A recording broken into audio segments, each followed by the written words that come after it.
Ahmedabad airport પર હોબાળો મચ્યો છે। ફ્લાઇટ વિલંબિત થતા મુસાફરોએ હોબાળો મચાવ્યો છે। અમદાવાદ દુબઈની સ્પાઇસ જેટ ફ્લાઇટમાં ખામી સર્જાઈ છે। અમદાવાદ દુબઈની સ્પાઇસ નિયત સમયે ટેક ઓફ ન કરતા આ હોબાળો મચવા પામ્યો હતો। સ્પાઇસ જેટની ફ્લાઇટના એન્જિનમાં આંતરિક ખામી સર્જાઈ છે અને જેના કારણે ફ્લાઇટે ટેક ઓફ નથી કર્યું। અમદાવાદથી મુંબઈ જતા 100થી વધુ મુસાફરો પણ અટવાઈ ચૂક્યા છે।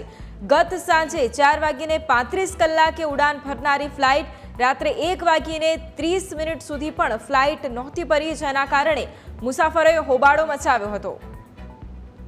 સંવાદદાતા જયેશ ફોન લાઈન પર છે। જયેશ, અમદાવાદ એરપોર્ટ પર મુસાફરો હોબાળો મચાવતા નજર પડ્યા, શું અપડેટ?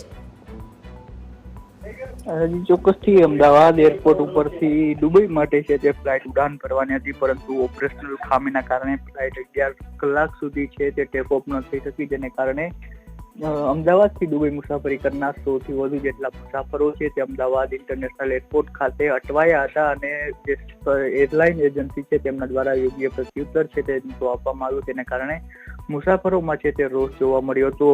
રાત્રે 2 વાગ્યા સુધી છે તે આ ફ્લાઇટ ઉડાન નહોતી ભરી શકી। સાંજે 4:30 કલાકે છે તે ફ્લાઇટ ઉડાન ભરવાની હતી સ્પાઇસ જેટની, પરંતુ મોડી રાત્રે 2 વાગ્યા સુધી પણ કોઈ પ્રત્યુત્તર છે તે આપવામાં નહોતું આવ્યું, જેના કારણે મુસાફરોમાં રોષ છે તે જોવા મળ્યો હતો, જેના પગલે હોબાળાના દ્રશ્ય છે તે સર્જાયા હતા। સ્પાઇસ જેટની આ ફ્લાઇટ હતી, ઓપરેશનમાં વિલંબ આવતા તે ફ્લાઇટમાં ડિલે થયું હતું ને 11 કલાક જેટલા ડિલેના કારણે મુસાફરોમાં રોષ છે તે જોવા મળ્યો હતો।